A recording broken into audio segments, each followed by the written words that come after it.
김무일TV와 함께하는 역사 시간입니다.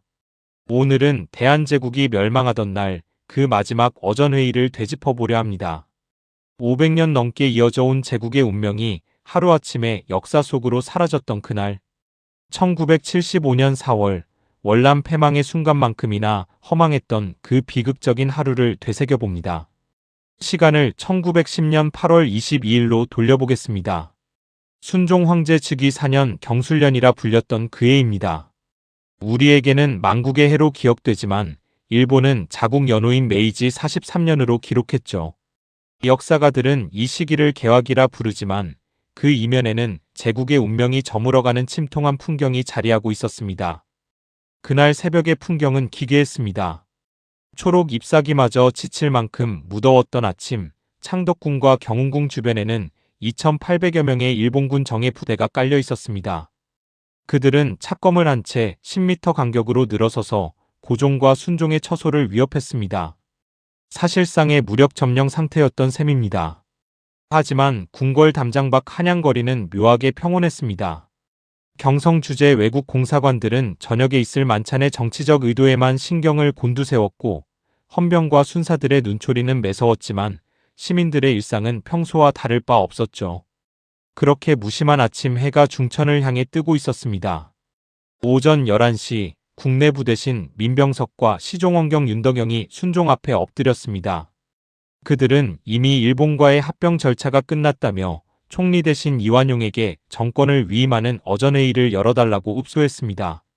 이것은 황제의 동의라는 형식을 빌려 나라를 팔아넘기려는 계획된 수순이었습니다.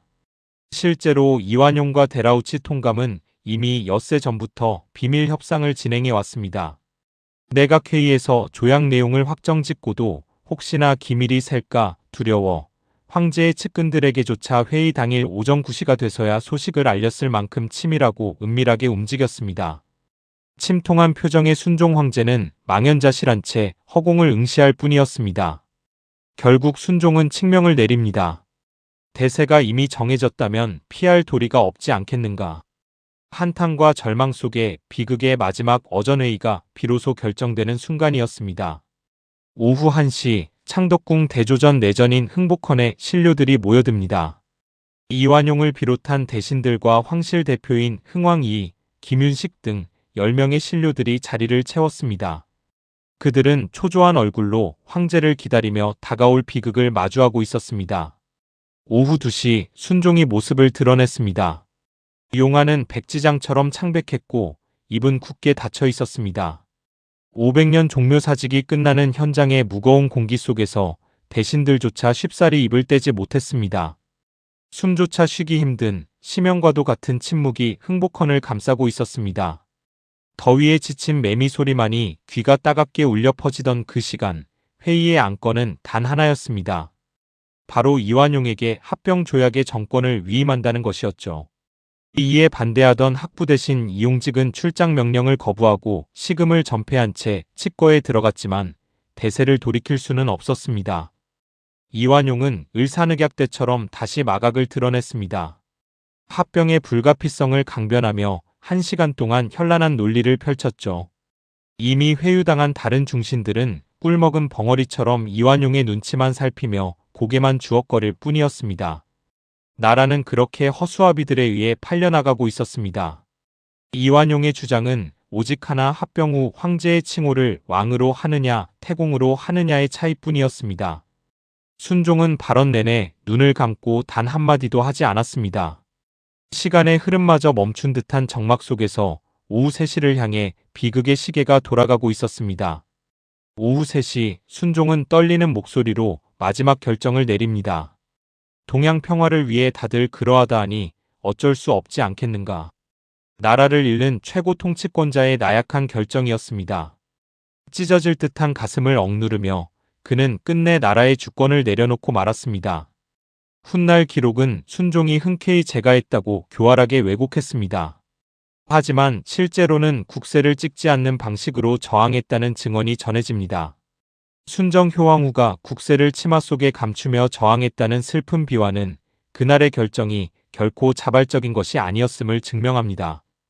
오후 4시 이완용은 정권 위임장을 손에 쥐고 마차에 올라탔습니다. 사케이엠 떨어진 남산 기슭의 통감 관저까지 그는 이 비극적인 소식을 전하기 위해 마부를 재촉했습니다. 나라를 팔아넘기는 일이 그에게는 그저 기쁜 소식이었나 봅니다. 데라우치 통감 관저에 도착한 이완용은 비열한 미소를 지으며 손을 맞잡고 샴페인으로 축배를 들었습니다. 그 대가로 그는 훈일등 백작 자기를 받고 15만 원의 은사금을 하사받았습니다. 민족의 역적이 누린 그 치욕적인 영광은 영원히 잊지 말아야 할 역사입니다. 1910년 8월 22일 오후 5시 55분. 일제강점이 시작된 이날은 누군가에게는 영광의 날이었고 우리 민족에게는 피눈물 나는 고통의 서막이었습니다. 인왕산 뒤로 노을이 지며 하루가 저물어갔지만 그날의 그림자는 36년이라는 긴 세월 동안 우리 땅을 덮치고 말았습니다. 에필로그입니다. 다시는 이런 망국의 서러움을 겪지 말아야 합니다. 우리가 뼈저리게 반성하고 결의해야 할 것은 강력한 부국 강병입니다. 부강한 나라를 건설하고 모두가 하나 되어 나라를 사랑하는 마음을 모으는 것, 그것만이 우리 후손들을 지키는 유일한 길입니다. 머지않아 힘차게 타오를 동방의 등불이 세계를 밝힐 날이 올 것이라 확신합니다. 베리타스 룩스메아, 진리는 우리의 찬란한 빛입니다. 어둠을 뚫고 나아가는 대한민국의 미래는 반드시 밝을 것입니다. 함께해 주셔서 감사합니다. 역사를 잊은 민족에게 미래는 없습니다. 오늘 전해드린 비극의 기록이 우리 모두에게 깊은 울림으로 남기를 바랍니다. 다음 시간에도 중요한 역사의 현장을 함께하겠습니다. 김무일 TV였습니다.